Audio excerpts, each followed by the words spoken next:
வணக்கம் நண்பர்களே, விஜய் பேசுறேன்.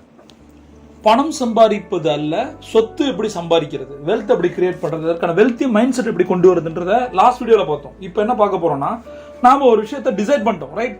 பணக்காரன் ஆக போறேன், சொத்தை சேர்க்க போறேன், பிசினஸ்ல ஜெயிக்க போறேன் அப்படின்ற ஒரு விஷயத்துக்குள்ள வந்துட்டோம். இந்த ரீசனை வந்து டிட்டர்மைன் பண்றோம், ரைட்? எனக்கு பினான்சியல் சக்சஸ் வேணும் அப்படின்னு சொல்றேன். இப்போ நான் உங்கள்கிட்ட ஒரு கேள்வி கேட்கிறேன், எதற்காக உங்களுக்கு ஒரு பினான்சியல் சக்சஸ் வேணும்? ஒய்? இந்த ஒய் ஃபேக்டரை வச்சு தான் உங்கள் வாழ்க்கையோட வெற்றி இருக்கு. எந்த அளவுக்கு நீங்கள் ஒய் ஒய் ஒய் ஏன் ஏன் ஏன் அப்படின்னு கேட்குறீங்களோ அந்த அளவுக்கு உங்களோட வாழ்க்கையில ஒரு deep sense of purpose create ஆகும்.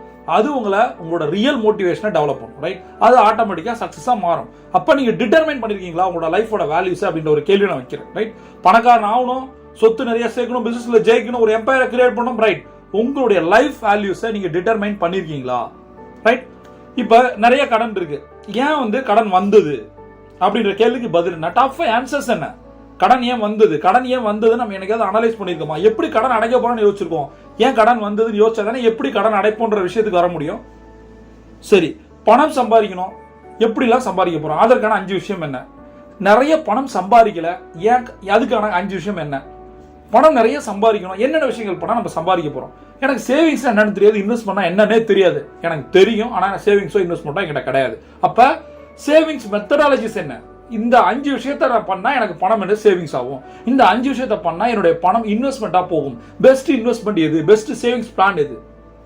இந்த பினான்சியல் ஃபிட்னஸ் இருந்தா மட்டும் தான் ஜெயிக்க முடியும். பினான்சியல் ஃபிட்னஸ், எந்த அளவுக்கு ஹெல்த் ஃபிட்னஸ் இருக்க வேண்டுமோ அதே அளவுக்கு பினான்சியல் ஃபிட்னஸ் இருக்கணும். அப்பதான் நம்ம ஒரு பினான்சியல் இண்டிபெண்டா மாற முடியும், ரைட்? யாரையும் டிபெண்ட் பண்ண தேவையில்லை. பிசினஸ் எம்பையரை நம்ம ஒரு ஆளா ஒத்தாளா நின்று விளையாடி ஜெயிக்கலாம், ரைட்? இப்போதுக்கு ஃபர்ஸ்ட் நான் சொல்லியிருக்கிறது என்ன? ஒய் ஃபேக்டர்ஸ் எழுதணும்.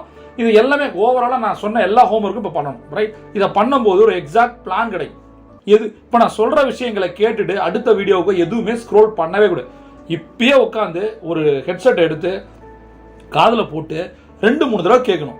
எப்படி கடன் வந்தது, பணம் சம்பாதிக்க என்ன பண்ணலாம், இதெல்லாம் இன்னொரு பெஸ்ட் ஆப்ஷன் சொல்றேன். கோல்டர் ஒரு கான்செப்ட் இருக்கு. அந்த கான்செப்ட்ல இந்த விஷயங்களை நீங்க அப்ளை பண்ணீங்க அப்படின்னா கண்டிப்பா உங்களுக்கு சொல்யூஷன் வரும், ரிசல்ட் தெரியும், ரைட்டா? அதாவது உங்களுடைய பிரச்சனைகளுக்கான தீர்வு வானத்திலிருந்து எங்கேயும் கொட்டாது, உங்க மைண்ட்ல தான் வரும். உங்களுடைய பிரச்சனை உங்களுக்கு புரியணும், அந்த பிரச்சனையோட சீரியஸ்னஸ் புரியணும். நிறைய கடன்காரங்களை பார்த்துருக்கேன், நிறைய மோட்டிவேஷன் புக்ஸ், பட் நிறைய லேசியா இருப்பாங்க. அவங்களால காலைல எந்திரிக்க முடியாதுன்னு சொல்லுவாங்க. காலைல எந்திரிக்க முடியாத ஒருத்தனால 99% கடன் அடைக்கவே முடியும். ஏன்னா காலை நேரம் தான் உங்களுக்கு மைண்ட் அமைதியா இருக்கும். அமைதியான நேரத்தில் மூளை வேலை செய்யும். சீக்கிரம் தூங்கி சீக்கிரம் எந்திரிச்சாலே வாழ்க்கையில கடன் அடைப்பதற்கான எல்லா விஷயங்களும் வந்துடும். பட் ஒரு கேள்வி இருக்கு, எந்திரிச்சு நான் என்ன பண்ணணும்? அதுக்கு தான் கீழே ஒரு லிங்கை கொடுத்துருக்கேன். அந்த லிங்கை கிளிக் பண்ணி சொன்ன விஷயத்தை பார்த்து செஞ்சீங்கன்னா நீங்கள் 100% கோடீஸ்வரன். பிரபஞ்சம் கொட்டி தர காத்திருக்கு. நீங்க ஒரு சாம்பியன். சியாட்டா.